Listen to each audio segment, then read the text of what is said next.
Bihar news में स्वागत है आपका दोस्तों। मैं हूं फिरदौस गनी और आप देख रहे हैं केडीबी लाइव। दोस्तों आज हो चुका है 25 अप्रैल 2024। तो आज की पूरे बिहार की टॉप न्यूज लेकर आए हैं आपके लिए। दोस्तों वीडियो शुरू करने से पहले आपके लिए एक जरूरी सूचना है। सूचना ये है कि केडीबी लाइव का ऐप आ चुका है। आप केडीबी लाइव ऐप के माध्यम से बिहार की किसी भी खबर को मात्र 1 मिनट में देख सकते हैं। इस ऐप को इंस्टॉल करने के लिए जाइए प्ले स्टोर पर, वहां जाकर के सर्च कीजिए केडीबी लाइव लिख करके आ जाएगा। उसको इंस्टॉल कीजिए, अपना अकाउंट बना लीजिए और पूरे बिहार की खबरों को देखिए सिर्फ 1 मिनट में। तो चलिए चलते हैं आज की खबरों की ओर।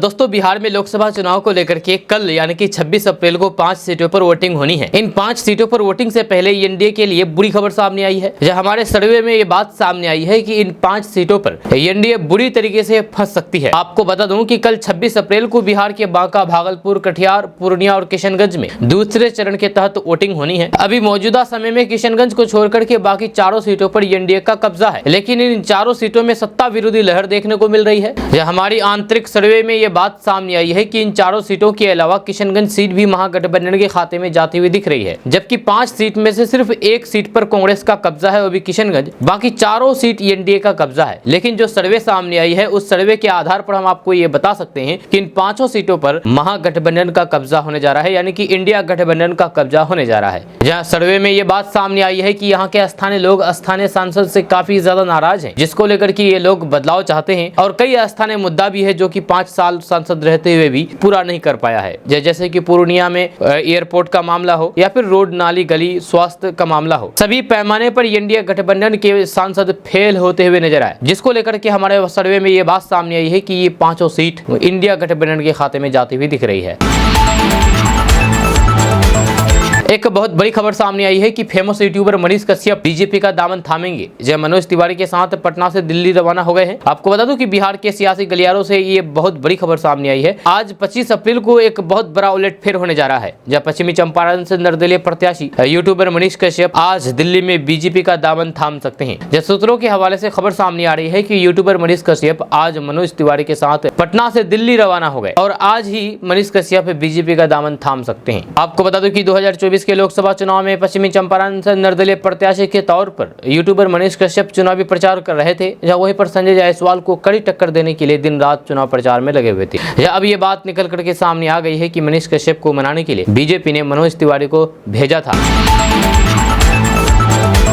दोस्तों बिहार को लेकर के तेजस्वी यादव ने अब तक का सबसे बड़ा ऐलान किया है, जिसको लेकर के जो बाजी है वो पलट सकती है। तेजस्वी यादव ने कहा है कि अगर केंद्र में इंडिया गठबंधन की सरकार बनती है तो 16 लाख करोड़ का विशेष पैकेज बिहार को दिलवाएंगे और 4000 करोड़ रुपए हर लोकसभा क्षेत्र को दिए जाएंगे। ये भी ऐलान कर दिया गया है कि सरकार बनते ही हर किसी को 200 यूनिट फ्री में बिजली मिलेगी। अग्निवीर योजना को भी तत्काल रूप से समाप्त कर दिया जाएगा। यहीं पर नहीं, तेजस्वी यादव को तो इस बात पर भी भरोसा है कि सीमांचल इलाके में इंडिया गठबंधन सारी सीटें जीतने जा रही है। जी हाँ, वैसे जब प्रेस कॉन्फ्रेंस कर रहे थे तो फिर उसके साथ मुकेश सहनी भी मौजूद थे। जब पूर्णिया सीट को लेकर के उन्होंने दावा कर दिया कि यहाँ से बीमा भारती बड़े ही अंतर से जीतने जा रही है। बीजेपी के राष्ट्रीय अध्यक्ष जेपी नड्डा कल बिहार के झंझारपुर लोकसभा सीट से चुनावी प्रचार किया। जेपी नड्डा ने कहा कि 2 साल के अंदर भारत को विश्व की तीसरी अर्थव्यवस्था बनाएंगे। आने वाले 5 साल में 3 करोड़ पक्के मकान बनाएंगे। नड्डा ने कहा कि मोदी जी ने राम मंदिर का वादा पूरा किया, धारा 370 और 3 तलाक भी हटाया। जहां उन्होंने इंडिया गठबंधन को घमंडिया गठबंधन कहते हुए परिवारवादी और फिर भ्रष्टाचारियों का गठबंधन बताया है। जेपी नड्डा ने कहा कि इनके नेता जेल में या फिर जमानत पर है। ये लोग राम के अस्तित्व को कोर्ट में नकारते हैं, सनातन को मलेरिया बताते हैं। उन्होंने आगे कहा कि अफजल गुरु के लिए आंसू बहाने वाली और फिर भारत के टुकड़े टुकड़े का नारा बुलंद करने वालों को कांग्रेस टिकट देती है। जेएनयू में उनके साथ खड़ी हुई थी। सोनिया गांधी बाटला एनकाउंटर में मारे गए दहशतगर्द के घर आंसू बहाने के लिए गई थी। इन्हें ऐसे लोगों से हमदर्दी है। बीजेपी के राष्ट्रीय अध्यक्ष जेपी नड्डा ने कहा कि बिहार में लालू परिवार ने चारा घोटाले से भी बढ़ करके घोटाला किया, जब नौकरी के बदले जमीन ले ली।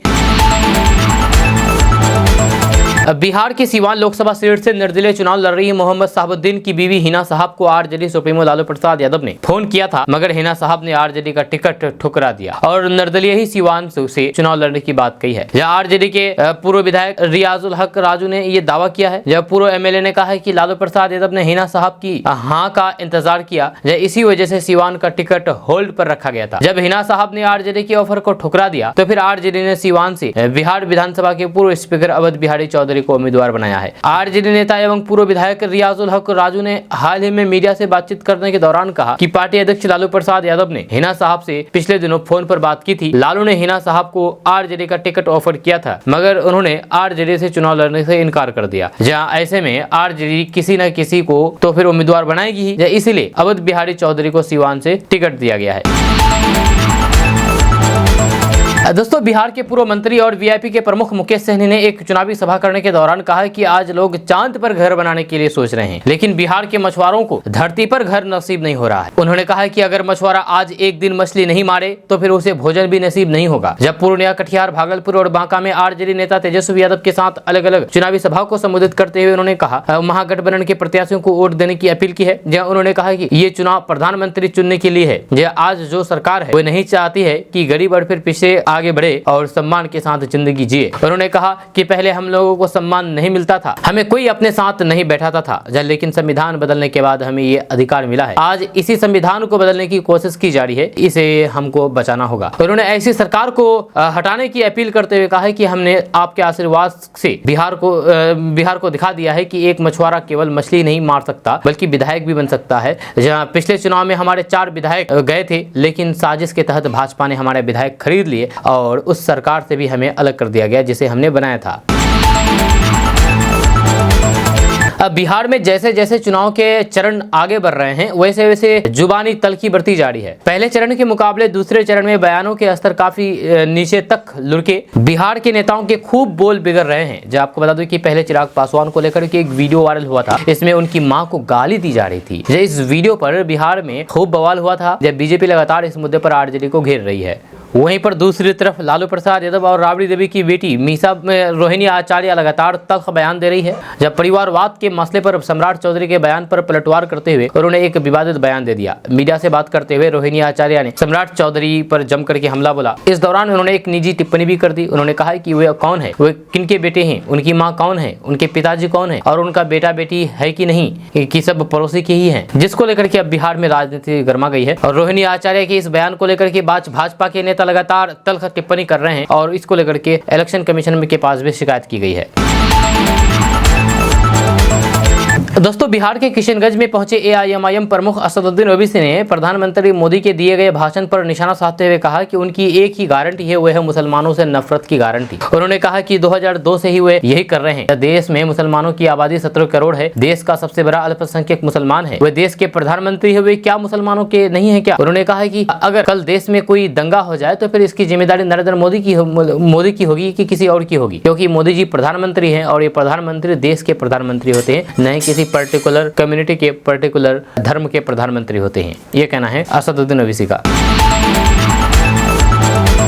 दोस्तों, बिहार बीजेपी अध्यक्ष और डिप्टी सीएम सम्राट चौधरी ने कहा है कि कांग्रेस सहित विपक्षी गठबंधन के सभी दलों का मंसूबा भारत के टुकड़े टुकड़े करने की है। परिवारवाद राजद के लालटेन का मतलब लालू टेन है। यह तुष्टिकरण के लिए कांग्रेस के मुस्लिम लीग के छाप वाले घोषणा पत्र में जो कुछ बचा हुआ था उस पर वामपंथी हावी हो गए हैं। जब बिहार में राजद स्पष्ट करे कि वे कांग्रेस और फिर वामपंथी दलों की सोच से सहमत है या नहीं। सम्राट चौधरी ने कहा है कि कांग्रेस और फिर वामपंथी दलों के खतरनाक इरादे उनके घोषणा पत्रों से उजागर हो रहे हैं। सनातन को गाली देने, हिंदू देवी देवताओं और फिर प्रतीकों का अपमान करने तथा हिंदू मठ मंदिरों की संपत्ति का सर्वे कराने के बहाने उन्हें हड़पने का खतरनाक मंसूबा बहुसंख्यक समाज को सचेत करने वाला है। जब मंगलवार को पटना में पत्रकारों से बातचीत करने के दौरान सम्राट चौधरी ने कहा कि कांग्रेस सहित विपक्षी गठबंधन के दलों के पास ना तो सिद्धांत है और ना ही नीतियां हैं। यह कांग्रेस के घोषणा पत्र में वही सोच झलकती है जो आजादी के आंदोलन के समय मुस्लिम लीग में थी। 1936 में मुस्लिम लीग के घोषणा पत्र में कहा गया था कि मुस्लिमों के लिए शरिया पर्सनल लॉ की रक्षा की जाएगी। अब 2024 में कांग्रेस के घोषणा पत्र में पार्टी ने वादा किया है कि अल्पसंख्यकों के लिए पर्सनल लॉ हो, यानी कि देश में वे शरिया कानून लागू करना चाहती है। जब मुस्लिम लीग ने अपने घोषणा पत्र में बहुसंख्यकवाद यानी कि हिंदुओं के खिलाफ लड़ने का वादा किया था, जहां कुछ ऐसा ही जिक्र 2024 के चुनावों को लेकर के आए हुए कांग्रेस के घोषणा पत्र में भी है। दोस्तों किशनगंज प्रखंड के बेलुआ सालकी में जदयू प्रत्याशी मोहम्मद मुजाहिद आलम के पक्ष में चुनाव प्रचार करने पहुंचे बिहार के मुख्यमंत्री नीतीश कुमार ने कहा कि हमारी सरकार से पहले लोग शाम के बाद घर से निकल नहीं पाते थे। हिंदू मुस्लिमों में झगड़ा होता था, लेकिन अब नहीं होता है। जब हमने अल्पसंख्यकों के लिए काफी काम किया है। हमारी सरकार ने शिक्षा स्वास्थ्य के लिए अन्य क्षेत्र में काम किया है। जब लड़कियों के लिए बहुत काम किया है। लड़कियों के लिए साइकिल योजना शुरू की है और बाद में लड़कों के लिए शुरू की है। जब 8000 से ज्यादा कब्रिस्तानों की घेराबंदी की। उन्होंने कहा कि हम आपको याद दिलाना चाहते हैं कि याद रखिए कि पहले मदरसों को मान्यता नहीं थी। हमारी सरकार ने सरकारी शिक्षा जैसी मान्यता दी है, भूलिएगा मत। मुख्यमंत्री नीतीश कुमार ने कहा कि पंचायती राज में 50% महिलाओं को कर दिया गया। 2013 में पुलिस में महिलाओं को 35%, इतना ज्यादा किसी राज्य में महिला पुलिस नहीं है। उन्होंने कहा कि हमने स्वयं सहायता समूह का विस्तार कराया और उसका नाम जीविका दिया। मुस्लिम महिलाएं भी जीविका में हैं। मुख्यमंत्री नीतीश कुमार ने कहा कि किशनगंज में कृषि महाविद्यालय बनाया। जब विज्ञान अनुसंधान केंद्र, पशु चिकित्सा महाविद्यालय बनवाया। इंजीनियरिंग कॉलेज, जीएनएम आवासीय विद्यालय और फिर अन्य पिछड़ा वर्ग कन्या आवासीय विद्यालय का निर्माण करवाया है। जहाँ हर घर नल जल, हर घर बिजली का काम किया। दोस्तों आरजेडी नेता तेजस्वी यादव ने एक बार फिर से दोहराया कि बिहार में खास करके दो ही गठबंधन है। एक है एनडीए, दूसरा है एनडीए और इंडिया, और तीसरा यहाँ पर कोई नहीं है। वहीं पर तेजस्वी यादव ने कहा है कि मुझे चारों ओर से फंसाने की कोशिश की जा रही है। मेरे सभी भाई बहन पर केस है। हर 2-3 महीने में मेरे यहाँ रेड की जाती है। जब बिहार में अकेले सबसे लड़ रहा हूँ। INDIA गठबंधन को मजबूत करने के लिए मैं लगातार नीतीश कुमार के साथ हर जगह घूमता रहा और गठबंधन को मजबूत करने का प्रयास किया। तेजस्वी यादव ने एनडीए गठबंधन पर जो आरोप लगाते हुए कहा कि 40 में से 39 सांसद इन लोगों के पास ही थे, जब फिर भी विकास क्यों नहीं हुआ। तेजस्वी यादव ने कहा कि हमारा गठबंधन बेरोजगारी, महंगाई, शिक्षा, चिकित्सा की बात करता है। सीमांचल सबसे गरीब इलाका है बिहार का, लेकिन सीमांचल का ही विकास नहीं हुआ। हमें सीमांचल का विकास करना है। उन्होंने कहा कि इंडिया गठबंधन अपनी ताकत के बल पर विपक्षी गठबंधन को आगे नहीं आने देगा। दोस्तों पूर्णिया लोकसभा से आरजेडी के प्रत्याशी बीमा भारती ने पप्पू यादव पर जमकर के हमला बोला। हमला बोलते हुए बीमा भारती ने कहा कि वे नशेरियों, स्मोकर्स, गुंडों को मेरे कार्यक्रम में भेजते हैं। वे लोग कार्यक्रम में आकर के मेरे कार्यकर्ताओं को धमकाते हैं, परेशान करते हैं। मेरी गाड़ी पर धक्का भी मारा है। मतदाताओं को पप्पू यादव के गुंडे धमका रहे हैं। व्यवसायी डरे हुए हैं। ऐसे लोग कभी नहीं जीतेंगे। जब पप्पू यादव बौखला गए हैं, जब खिसियानी बिल्ली खंबा नोचे वाली स्थिति हो गई है। अब बातचीत में आगे बीमा भारती ने कहा कि पूर्णिया की बेटी हूँ, जो जनता के आशीर्वाद मुझे मिलेगा। विकास के मुद्दे पर हम चुनाव लड़ रहे हैं। जेडीयू के प्रत्याशी और फिर मौजूदा सांसद संतोष कुशवाहा ने बतौर सांसद 10 साल में कोई भी काम नहीं किया है। जनता उनसे नाराज है और हमको मौका देगी। दोस्तों पटना पहुंचे भाजपा सांसद और भोजपुरी कलाकार मनोज तिवारी ने दावा किया है कि एनडीए स्पष्ट बहुमत से आएगा। यह तीसरी बार फिर से मोदी में पीएम बनेंगे। जब वे अररिया में चुनाव प्रचार करने के लिए रवाना होने से पहले ही एयरपोर्ट पर पत्रकारों से बातचीत कर रहे थे। उन्होंने कहा कि इस बार चुनावी माहौल शानदार है। जब लोगों में उत्साह है, वह बिहार में जीत दर्ज करने जा रही है। जब यहाँ के लोगों का रवैया अच्छा है, वो बिहार की धरती को नमन करते हैं। विपक्ष का काम सिर्फ देश को बांटने का है। जब बिहार में पार्टी के प्रचार की शुरुआत कर चुके हैं। मनोज तिवारी ने कांग्रेस को घेरते हुए कहा कि वे लोगों की प्रॉपर्टी का आकलन करने और फिर सोना चांदी बांटने की बात कर रहे हैं। अब लोगों को पता चल गया है कि देश को कौन बांट रहा है। तेजस्वी यादव को अपने गिरेबान में झांकने की सलाह उन्होंने दी है। उन्होंने कहा कि वे एनडीए का सुपड़ा साफ होने की बात कर रहे हैं, लेकिन उनकी पार्टी को लोग पहचान चुके हैं। तीसरी बार मोदी फिर से 400 पार ला करके पीएम बनेंगे। वहीं पर कन्हैया कुमार को उन्होंने दिल्ली से 5 लाख से अधिक वोटों से हराने का दावा किया है। यह मनोज तिवारी ने कहा कि बेगूसराय से वे 4 लाख से अधिक वोटों से हारे थे। टुकड़े टुकड़े गेम को लोग बिल्कुल भी नहीं चाहते हैं। कांग्रेस को अपना मैनिफेस्टो और फिर रोहिणी आचार्य का बयान देखने की जरूरत है। वे लोग सनातन धर्म के खत्म करने की बात करते हैं। महागठबंधन का मानसिक संतुलन ठीक नहीं है। उनकी भाषा निचले स्तर की है। दोस्तों जन स्वराज पद यात्रा के सूत्रधार प्रशांत किशोर ने राहुल गांधी को सलाह देते हुए कहा कि राहुल गांधी को सब कुछ पता है। उन्हें ऐसा लगता है कि राहुल गांधी को किसी की सलाह की मदद की जरूरत नहीं है। राहुल गांधी ने कभी जाहिर नहीं किया है कि उन्हें मदद की जरूरत है। तब तक उन्हें कोई भी मदद तो कर नहीं सकता। इस दुनिया में लीडरशिप की सबसे बड़ी खूबी है कि उसे पता होना चाहिए कि उसकी सबसे बड़ी कमजोरी क्या है और उसके पास क्या नहीं है। राहुल गांधी के साथ यही दिक्कत है कि उन्हें लगता है कि उन्हें सब पता है। राहुल गांधी ने 10 साल प्रयास किया, 3 चुनाव लड़े, मगर उन्हें सफलता नहीं मिली। राहुल गांधी को इसमें कोई दिक्कत नहीं होना चाहिए कि ये सोचने समझने में कि अगर कांग्रेस मुझसे नहीं चल पा रही है तो फिर वो किसी और के हाथ में दे दे, ताकि वे एक नए प्रयास पर कांग्रेस को चला सके। राहुल गांधी के साथ दिक्कत यह है कि वे कर भी नहीं पा रहे हैं और नहीं किसी के लिए वे छोड़ना चाह रहे हैं। साथ ही प्रशांत किशोर ने कहा कि जब 2019 में राहुल गांधी ने इस्तीफा दिया था, तब चिट्ठी उठा करके पढ़ ले, उन्होंने लिखा था कि मैं किसी को आगे बढ़ा करके एक नया मौका देना चाहता हूँ। आज कांग्रेस तो राहुल गांधी ही चला रहे हैं। कांग्रेस जो संस्था है या फिर उसके चाहने वाले हैं, वे किसी एक आदमी से बड़ा है। मैं राहुल गांधी से यही कहना चाहूंगा चाहूंगा कि अगर 2024 के चुनाव में कांग्रेस बेहतर नहीं कर सकी तो फिर आप किसी दूसरे को मौका दें, जैसे आपकी मां सोनिया गांधी ने पीवी नरसिम्हा राव को दिया था। दोस्तों बिहार में गर्मी का सीजन बढ़ गया है, जहां इस सीजन में बोतल बंद पानी की मांग काफी तेजी के साथ बढ़ी है। जैसे में आप पानी का बिजनेस शुरू कर सकते हैं और फिर इससे अच्छी कमाई भी कर सकते हैं। इसको लेकर के जानकारी उपलब्ध करा दी गई है। आपको बता दूं कि बिहार में पानी का बिजनेस शुरू करने के लिए आप बिना किसी गारंटी के 50,000 से 10 लाख रुपए तक लोन ले सकते हैं। प्रधानमंत्री मुद्रा लोन योजना के तहत लोगों को बिना किसी गारंटी के बैंक के द्वारा लोन दिया जा रहा है। अगर आप भी पानी का बिजनेस शुरू करना चाहते हैं तो हम आपको इसका स्टेप बाय स्टेप बताने वाले हैं। आपको बता दूं कि इसके लिए सबसे पहले आपको प्लांट स्थापित करना होगा। जहां प्लांट स्थापित करने के लिए जमीन को चिन्हित करना होगा। इसके बाद बोरिंग कराने के लिए आप नगर निगम या फिर पंचायत से अनुमति आपको लेना होगा। इसके बाद पानी का बिजनेस शुरू करने के लिए आप इसका रजिस्ट्रेशन करा लें। जहां अब आपको पानी का फिल्टर कराने के लिए एक मशीन मंगवाने की जरूरत है। अब पानी को पैक करने के लिए बोतल की जरूरत होगी, जहां इसे आप बाजार से खरीद सकते हैं। अगर आप 4 से 5 लाख रुपए खर्च करते हैं तो फिर आपके पानी का बिजनेस शुरू हो जाएगा और फिर अच्छी खासी कमाई भी होगी। दोस्तों सरकारी तेल कंपनियों ने आज यानी कि 25 अप्रैल को पेट्रोल डीजल का रेट जारी कर दिया है। जी आपको बता दूं कि देश भर में हर दिन सुबह 6 बजे देश के सभी शहरों के लिए पेट्रोल डीजल की नई कीमतें जारी की जाती है, जो कि अंतर्राष्ट्रीय बाजारों में कच्चे तेल की कीमतों पर आधारित होती है। जिसके मुताबिक आज राष्ट्रीय स्तर पर पेट्रोल डीजल की कीमतों में कोई भी बदलाव नहीं हुआ है, जबकि देश के कुछ राज्यों में पेट्रोल डीजल की कीमतों में बढ़ोतरी हो गई है। कई राज्यों में पेट्रोल डीजल सस्ता हुआ है, जहाँ वहीं पर कई राज्य ऐसे हैं जहाँ पर पेट्रोल और डीजल की कीमत स्थिर है। लोकसभा चुनाव 2024 के बीच बॉलीवुड एक्ट्रेस नेहा शर्मा बिहार के भागलपुर जिले में भरी दोपहर में घूम घूम करके अपने पिता के लिए प्रचार प्रसार करते हुए नजर आई। जहां नेहा शर्मा वैसे खुद चुनावी मैदान में नहीं है, बल्कि उनके पिता अजित शर्मा भागलपुर लोकसभा सीट से कांग्रेस के टिकट पर चुनाव लड़ रहे हैं। जहां नेहा शर्मा बीते 2 दिनों से क्षेत्र में प्रचार में जुटी है। जी हाँ, बुधवार को उन्होंने जगदीशपुर में रोड शो करके अपने पिता के समर्थन में प्रचार किया। नेहा शर्मा ने भरी दोपहर में खुली जीप में सवार होकर के अजित शर्मा के लिए वोट मांगे। इस दौरान बड़ी संख्या में लोगों की भीड़ उमड़ी। अब बिहार में दूसरे चरण के चुनाव में भी मतदाताओं को भीषण गर्मी का सामना करना पड़ेगा। जी आपको बता दूं कि बिहार में अगले 5 दिनों तक झुलसाने वाली गर्मी पड़ेगी। इस दौरान अधिकतम तापमान 42 से 44 डिग्री सेल्सियस के बीच रहने के आसार हैं। लोकसभा चुनाव के दूसरे चरण में 26 अप्रैल को पूर्णिया, भागलपुर, कटिहार, किशनगंज, बांका में वोट डाले जाएंगे। जब मौसम विभाग के अनुसार बिहार में 5 दिनों तक तापमान में क्रमिक वृद्धि होगी। इस दौरान देश भर में अधिकतम पारा चढ़ेगा। जहाँ उत्तर बिहार के मुकाबले दक्षिण बिहार में अधिकतम पारा बढ़ेगी, अधिकतम गर्मी बढ़ेगी और इसी बीच लोगों को 26 तारीख को वोट देना होगा। आपको बता दें कि बिहार में 48 घंटे के दौरान अधिकतम तापमान में 3 से 4 डिग्री की बढ़ोतरी होगी। वहीं पर नमी युक्त उत्तर पछुआ हवा सामान्य तौर पर 20 से 30 और झोंके के साथ लगभग 40 किलोमीटर प्रति घंटे की रफ्तार से चलेगी। बिहार के 11 शहरों में लू चलने को लेकर के मौसम विभाग ने येलो अलर्ट जारी किया है, जिसमें कैमूर, बक्सर, भोजपुर, नवादा, शेखपुरा, बांका, भागलपुर, सहरसा, सिवान, पूर्वी चंपारण और मधुबनी जिला शामिल है। आपका इसके बारे में क्या कहना है, आप नीचे कमेंट बॉक्स में कमेंट करके जरूर बताइएगा।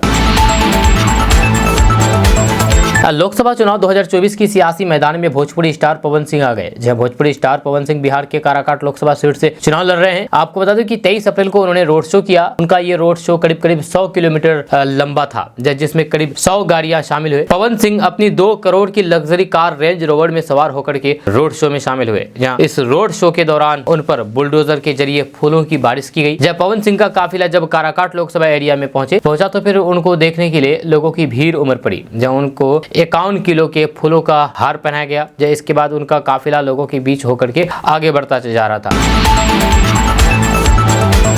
लोकसभा चुनाव के लिए दूसरे दौर के लिए सभी सियासी दल ताबड़तोड़ चुनावी रैलियां किया। इस दौरान तेजस्वी यादव ने कल प्रधानमंत्री नरेंद्र मोदी पर तंज कसते हुए बड़ा हमला बोला है। उन्होंने कहा कि इस धरती पर कुछ असंभव चीजें हैं, जिसमें सूरज का पश्चिम से उगलना, रेगिस्तान में मछली पकड़ना, आसमान में पेड़ लगाना ये शायद संभव हो जाए, लेकिन चौथी चीज बिल्कुल भी असंभव है और वो है पीएम मोदी के मुख से नौकरी, रोजगार, प्रेम, अमन और फिर भाईचारे की बात सुनना। तेजस्वी यादव ने कहा कि बिहार में बीजेपी का सफाया है और आरजेडी को भारी जन समर्थन मिल रहा है। तेजस्वी यादव ने कहा कि 80 घंटे हम ईडी में बैठे, 40 घंटे सीबीआई में बैठे, कई घंटे आईटी में बैठे, हम बीजेपी से लड़ रहे हैं। तेजस्वी यादव ने कहा कि इस बार चुनाव में 2 लोगों की लड़ाई है, एक संविधान बचाने वालों की और एक संविधान बदलने वालों की। और कोई भी दल या फिर निर्दलीय जो इंडिया के साथ नहीं है वो एनडीए की मदद कर रहा है। वहीं पर घुसपैठियों को संपत्ति बंटवारे को वाले पीएम मोदी के बयान पर तेजस्वी यादव ने कहा कि क्या ऐसी भाषा प्रधानमंत्री की हो सकती है। जब बीते 10 साल में उन्होंने उन्होंने क्या किया। इससे पहले तेजस्वी यादव ने प्रधानमंत्री नरेंद्र मोदी को बड़ा कलाकार बताते हुए कहा कि नरेंद्र मोदी को बस शूटिंग करवाने आता है। ये बहुत बड़े कलाकार हैं। इसके आगे तो बॉलीवुड के सुपरस्टार शाहरुख खान और फिर ऋतिक रोशन भी फीके हैं। अगर बॉलीवुड में होते तो फिर ये बहुत बड़े कलाकार होते। बिहार में लगातार बढ़ती जा रही गर्मी को देखते हुए बिहार सरकार एक्शन में आ गई है। बिहार के आपदा प्रबंधन विभाग ने सारे महकमों के लिए एडवाइजरी जारी की है। सारे विभागों के बड़े अधिकारियों को इस एडवाइजरी पर अमल करने की हिमायत दी गई है। आपदा प्रबंधन विभाग ने स्कूलों को लेकर के सबसे ज्यादा चिंता जताते हुए कई निर्देश दिए हैं। लेकिन सवाल ये उठ रहा है कि मुख्यमंत्री तक की बात नहीं मानने वाले शिक्षा विभाग के अपर मुख्य सचिव के पाठक इसे मानेंगे। आपदा प्रबंधन विभाग की ओर से शिक्षा विभाग को भेजे गए एडवाइजरी में स्कूली बच्चों को भीषण गर्मी से बचाने का उपाय करने को कहा गया है। आपदा प्रबंधन विभाग ने कहा है कि बच्चों को भीषण गर्मी से बचाने के लिए ये जरूरी है कि स्कूल या तो सुबह की पाली में चले, नहीं तो फिर गर्मी की छुट्टी को निर्धारित समय से पहले घोषित कर दिया जाए। जहां अगर जरूरी हो तो फिर गर्मी की स्थिति को देखते हुए स्कूलों को कुछ दिनों के लिए बंद भी किया जा सकता है। आपदा प्रबंधन विभाग ने सारे अधिकारियों को स्कूलों की टाइमिंग और फिर छुट्टी के संबंध में फैसला लेने के लिए अधिकृत किया है। इस आदेश से एक बार फिर से के पाठक के से टकराव की नौबत आ सकती है। आपको बता दो कि भीषण सर्दी में जब जिलाधिकारियों ने स्कूल बंद करने का आदेश जारी किया था तो फिर के पाठक ने उसे अवैध करार दिया था। जहां के पाठक ने लंबा चौड़ा पत्र लिख करके कहा था कि जिलाधिकारी स्कूल बंद नहीं करा सकते और स्कूलों को बंद करने के फैसले से पहले हर हाल में शिक्षा विभाग की अनुमति लेनी होगी। बिहार लोकसभा चुनाव में इस बार कई लोकसभा सीटों पर मुकाबला काफी रोचक होने वाला है। ऐसे में एक सीट जिसकी चर्चा सबसे अधिक हो रही है वह सीट सारण की लोकसभा सीट है। इस सीट से जहां एक तरफ बीजेपी की सिटिंग सांसद राजीव प्रताप रूडी है तो दूसरी तरफ आरजेडी सुप्रीमो लालू प्रसाद यादव की बेटी रोहिणी आचार्य है, जो कि रोहिणी आचार्य पहली बार यहां पर किस्मत आजमा रही है। इसी दौरान रोहिणी आचार्य लगातार हमलावर भी है। बिहार में इस बार निर्दलीय उम्मीदवारों की भी खूब चर्चा हो रही है। जहां इन नामों में पप्पू यादव, पवन सिंह, यूट्यूबर मनीष कश्यप और फिर गुंजन सिंह का नाम सबसे आगे चल रहा है। इसी क्रम में मनीष कश्यप भी सुर्खियों में बने हुए हैं। मनीष कश्यप ने पश्चिमी चंपारण से चुनाव लड़ने का ऐलान कर दिया है। मनीष कश्यप लगातार लोगों के बीच जाकर के उनके पक्ष में मतदान करने की अपील कर रहे हैं। लेकिन इन सब के बीच मनीष कश्यप ने टिकट कटने के बारे में खुल करके लोगों को बता दिया है। उन्होंने कह दिया है कि आखिर क्यों उनका टिकट कटा। दरअसल मनीष कश्यप एक चुनावी जनसभा को संबोधित कर रहे थे। इसी दौरान एक शख्स ने कह दिया है कि मनीष कश्यप भैया एक समय आएगा कि आप प्रधानमंत्री बनेंगे। इसी पर मनीष कश्यप ने तुरंत शख्स को रोक दिया। मनीष कश्यप ने कहा है कि यही बोलकर तो आप सबने टिकट कटवा दिया। मनीष कश्यप ने कहा है कि मुख्यमंत्री बोल करके आप लोगों ने टिकट कटवा दिया। सारे नेता लोग भड़क गए। एक आदमी बोल रहा था कि मुख्यमंत्री मनीष भैया। बिहार के जितने भी मुख्यमंत्री दावेदार नेता थे सबने सोचा है कि सबसे पहले इसको गेम से बाहर कर दिया जाए। जब फिर मेरा टिकट कट गया। आप लोगों को पता है कि कौन सी पार्टी से टिकट मिलने जा रहा था। आपको बता दूं कि मनीष कश्यप का इशारा भाजपा की तरफ था। जब मनीष कश्यप ने कहा है कि मैं किसी पार्टी के दम पर चुनाव नहीं लड़ रहा हूं, मुझे चंपारण की जनता चुनाव लड़ा रही है। मैं सांसद बनने के बाद गरीबों की एक समस्या का समाधान करूंगा।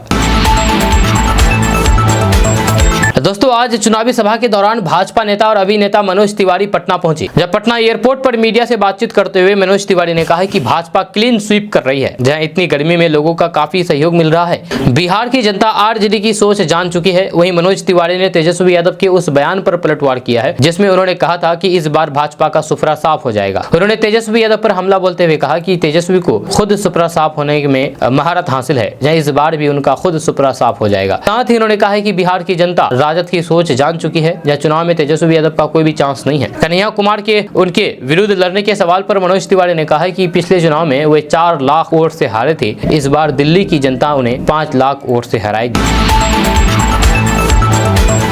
दोस्तों पूर्णिया में तेजस्वी यादव के जनसभा में रोड शो में बवाल हुआ। जहां ये बवाल क्यों हुआ इसका अब मामला सामने आ गया है। आपको बता दूं कि लोकसभा चुनाव 2024 के दूसरे फेज का मतदान 26 अप्रैल को होना है। बिहार की 5 संसदीय सीटों पर इस फेज में मुकाबला हो रहा है। जैसे सीमांचल की 3 सीटों में पूर्णिया लोकसभा का चुनाव इस बार बेहद सुर्खियों में है। यहाँ त्रिकोणीय स्थिति बनी हुई है। जहाँ पर एनडीए और फिर महागठबंधन के अलावा निर्दलीय प्रत्याशी के रूप में मैदान में उतरे पप्पू यादव ने चुनाव को दिलचस्प बना दिया है। तो पप्पू यादव और राजद अभी चुनाव को लेकर के सियासी हमले कर रहे हैं, जहां आरजेडी ने अपने उम्मीदवार बीमा भारती के लिए पूरी ताकत झोंक दी है। इस क्रम में तेजस्वी यादव ने देर शाम रोड शो किया तो आरजेडी और पप्पू यादव के समर्थक आमने सामने हो गए। दोनों में हल्की नोकझोंक हुई, जिसका वीडियो भी सोशल मीडिया पर वायरल हो रहा है। जब पूर्णिया की लड़ाई अलग ही मोड़ पर जारी है। हाल ही में तेजस्वी यादव का एक बयान सामने आया, जिसमें मंच से वे कह दिया कि या तो इंडिया को वोट दीजिए या फिर एनडीए गठबंधन को वोट दे। जिसके बाद पूर्णिया का चुनावी पारा और चढ़ गया, जहां निर्दलीय उम्मीदवार पप्पू यादव ने भी आरजेडी पर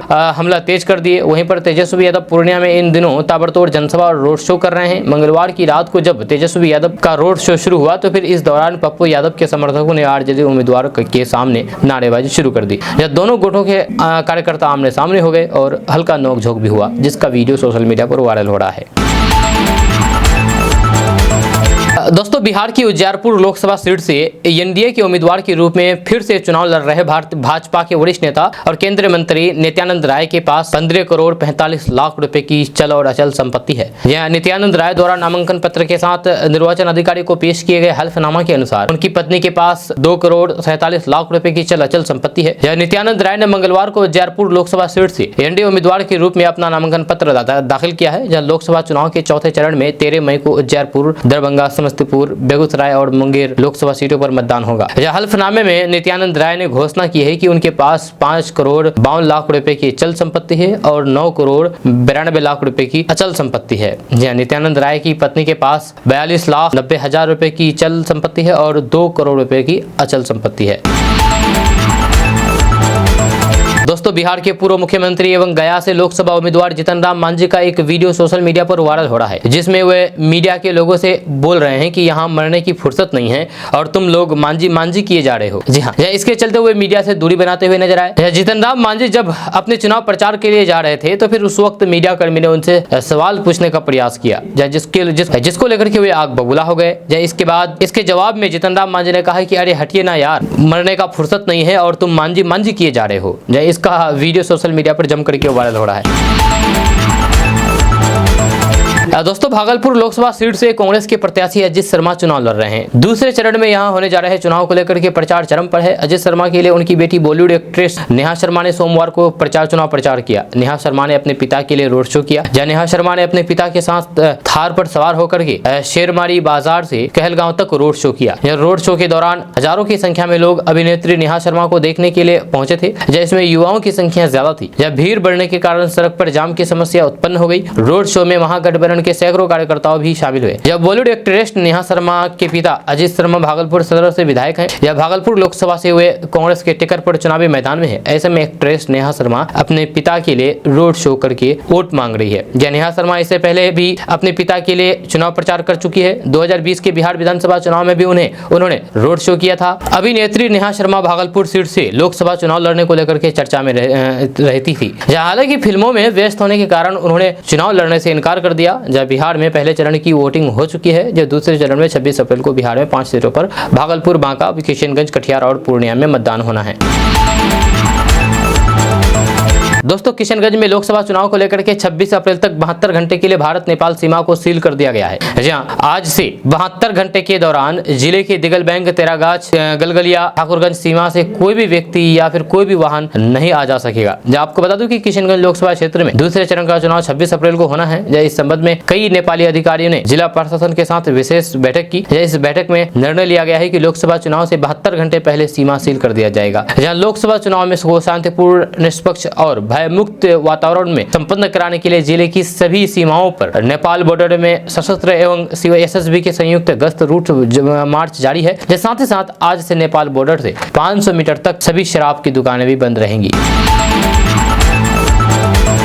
दोस्तों, नेता प्रतिपक्ष तेजस्वी यादव ने एक बार फिर से पप्पू यादव पर तंज कसा है। जी हाँ, उन्होंने कहा कि पप्पू यादव का नाम लिए बिना कहा कि वे तो हर चुनाव लड़ते हैं, आगे भी लड़ेंगे। तेजस्वी यादव ने कहा कि मेरे सभी भाई बहन पर केस है, हर 2-3 महीने पर रेड पड़ता है। यह बिहार में अकेले लड़ रहे हैं। मैंने इंडिया गठबंधन बनाने के लिए पूरे देश में नीतीश जी के साथ घूमे। जब सबसे बड़ी पार्टी होने के बाद नीतीश कुमार को सीएम बनाया। बीजेपी आरजेडी से डरती है। 2 धाराएं हैं, इंडिया गठबंधन संविधान बनाना चाहती है और फिर एनडीए को उसे खत्म करना चाहती है। जो संविधान को बचाएगा वह हमारे साथ है। तेजस्वी यादव ने मंगलवार को हुए रोड शो में पप्पू यादव जिंदाबाद के नारे लगाने के मामले पर कहा कि ये सब प्रशासन का काम है। हमारे पास सारे फुटेज है, उम्मीद है कि पुलिस को लोग देखेंगे इसे। तेजस्वी यादव ने कहा कि दूसरे चरण में 5 जिलों में चुनाव हो रहा है, जहां ये देश के संविधान और फिर लोकतंत्र को बचाने का चुनाव है। तेजस्वी यादव ने कहा है कि हर जगह भाजपा के बड़े नेता और फिर प्रत्याशियों ने संविधान को खत्म करने की बात की है। इनका कहना है कि अगर हमें बहुमत मिला तो फिर हम संविधान खत्म कर देंगे। तेजस्वी यादव ने कहा है कि बिहार और सीमांचल के लिए केंद्र सरकार ने क्या किया। 40 में 39 सांसद उनके थे, लेकिन कोई भी वादा पूरा नहीं किया। हम लोग मुद्दे की बात करना चाहते हैं, बेरोजगारी, महंगाई, शिक्षा, चिकित्सा की बात करना चाहते हैं। सीमांचल सबसे गरीब इलाका है बिहार का, हम इसकी बात करना चाहते हैं।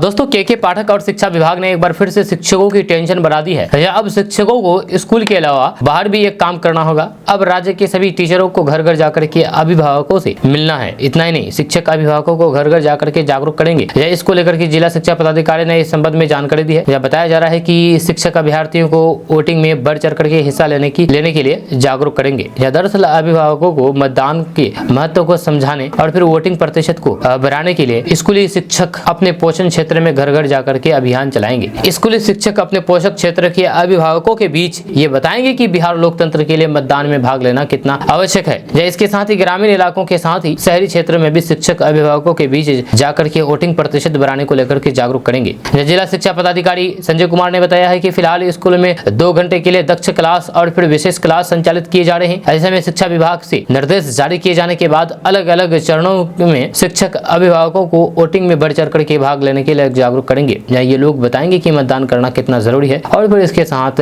कई तरह की बातों के बारे में जानकारी देंगे। पूर्णिया में डिप्टी सीएम सम्राट चौधरी और लोजपा रामविलास के अध्यक्ष चिराग पासवान ने जनसभा को संबोधित किया। इस दौरान सभा को संबोधित करते हुए सम्राट चौधरी ने कहा कि अगर देश में मोदी की सरकार आई तो माफियाओं से मुक्ति मिलेगी। बालू माफिया, शराब माफिया और जमीन माफिया, ये 3 तरह के माफिया बिहार में घूमते हैं। इन्हें या तो पूर्णिया के जेल में बंद करूंगा या फिर भारत छोड़ करके जाना पड़ेगा। इस दौरान उन्होंने लोगों से अपील की है कि पूर्णिया का हर एक वोट 26 अप्रैल को एनडीए प्रत्याशी संतोष कुशवाहा का देकर के उन्हें जीत दिलाने का काम करें। बिहार के बेगूसराय का एक ऐसा गांव है जहां एक भाई अगर नदी पार करके दूसरे भाई के घर जाता है तो वे डरते संभलते चचरी पुल को पार करता है। बच्चों को अगर स्कूल जाना है तो बांस के बने इस चचरी पुल पर फूंक फूंक करके कदम रख करके सफर तय करते हैं। ये मजबूरी की कहानी है बेगूसराय जिला के वीरपुर प्रखंड की मखवा गाँव की, जहाँ गाँव के बीच में बना ये चचरी पुल ही दोनों ओर के लोगों का एकमात्र सहारा है। अगर लोग इस चचरी पुल का सहारा ना ले तो उन्हें करीब 5 किलोमीटर की दूरी तय करनी पड़ेगी। दरअसल बैंती नदी ने मखवा गाँव को 2 हिस्सों में बांट दिया है। जब सालों से इस नदी पर कोई पुल नहीं बना तो फिर लोगों ने खुद ही चंदा करके बांस का चचरी पुल तैयार कर लिया। पर समस्या तब बड़ी हो जाती है जब बरसात का वक्त आता है, जब पुल के ऊपर से नदी का पानी बह जाता है। जब बच्चों को अगर स्कूल जाना हो तो फिर वे नाव का सहारा लेना पड़ता है, जहाँ कई लोग तो डर से स्कूल भी नहीं जाते हैं, कई बच्चे तो डर से स्कूल भी नहीं जाते हैं। वहीं पर आपको बता दूं कि स्थानीय लोगों का कहना है कि कई चुनाव हो गए या कई सरकारें बनी भी, चली गई, बिगड़ी भी, लेकिन आज तक मस्खा गाँव की पैंदी नदी पर पुल का निर्माण नहीं हो सका। जब पुल नहीं होने से मखवा की तकरीबन 5000 की आबादी इससे प्रभावित हो रही है। अधिकांश लोगों का घर और डेरा इस पार है तो फिर खेतीबाड़ी उस पार है। पश्चिम किनारे बसे लोगों का भी यही हाल है। स्थानीय लोगों के अनुसार कई बार नाव डूबने से बड़ा हादसा होते होते बचा। जब किसानों और फिर पशुपालकों को हर दिन 3 किलोमीटर तय करके पशु का चारा और फिर खेतीबाड़ी देखना पड़ता है। जब प्रखंड मुख्यालय में बस पकड़ने के लिए लोगों को लंबा सफर तय करके गारा या फिर नौला आना पड़ता है। वहीं पर पिछले दिनों स्थानीय प्रतिनिधियों द्वारा विधानसभा में पुल निर्माण के मुद्दे को उठाया गया था। जब तब उस समय स्थानीय लोगों में आस जगी थी कि अब पुल का निर्माण होगा, लेकिन अभी तक पुल नहीं बनने से लोगों में भारी नाराजगी है। यह गर्मी के मौसम में यहाँ के बच्चे, किसान और फिर पशुपालक लकड़ी के बने चचरी पुल से नदी पार करते हैं, उससे हमेशा हादसे की आशंका बनी रहती है। दोस्तों, बेतिया की रहने वाली एक लड़की ने वीडियो जारी करके प्रेमी और उसके परिवार के लिए डीएम से सुरक्षा की मांग की है। आपको बता दें कि लड़की फरार हो गई थी और उसके बाद वीडियो जारी करके सुरक्षा की गुहार लगाई है और कहा कि मैं अपने मन से घर से भागी हूं। पति या फिर उनके परिजनों की कोई गलती नहीं है। आपको बता दूं कि बेतिया के मझोलिया थाना क्षेत्र की रहने वाली लड़की ने वीडियो जारी करके प्रेमी और उसके परिवार के लिए डीएम से सुरक्षा की मांग की है। दरअसल लड़की 18 अप्रैल को अपने प्रेमी के साथ घर से फरार हो गई थी। इसके बाद शादी करके उसने सोशल मीडिया पर वीडियो जारी कर दिया, जहां इसमें जिला पदाधिकारी से सुरक्षा की गुहार लगाई है, जहां वे अपने प्रेमी और फिर उसके परिवार वालों को अपने घर वालों से खतरा होने की बात बताई है। जब वहीं पर वायरल वीडियो को लेकर के थाना अध्यक्ष अखिलेश कुमार मिश्रा ने कहा है कि जानकारी मिली है, हालांकि कोई आवेदन नहीं मिला है, जहां मिलते ही प्राथमिकी दर्ज करके कार्रवाई की जाएगी। जहां इसके अलावा वीडियो में लड़की कहती हुई नजर आ रही है कि वे अपनी मर्जी से घर छोड़कर के प्रेमी के साथ फरार हो गई और फिर दोनों ने शादी कर ली है। इसके बाद भी अगर उसके पति और फिर या उसके परिवार वालों को किसी में भी केस में फंसाया गया तो इसकी जिम्मेदारी उसके जीजा अविनेश शर्मा, मामा जितेंद्र शर्मा, मौसी मुन्नी देवी की होगी।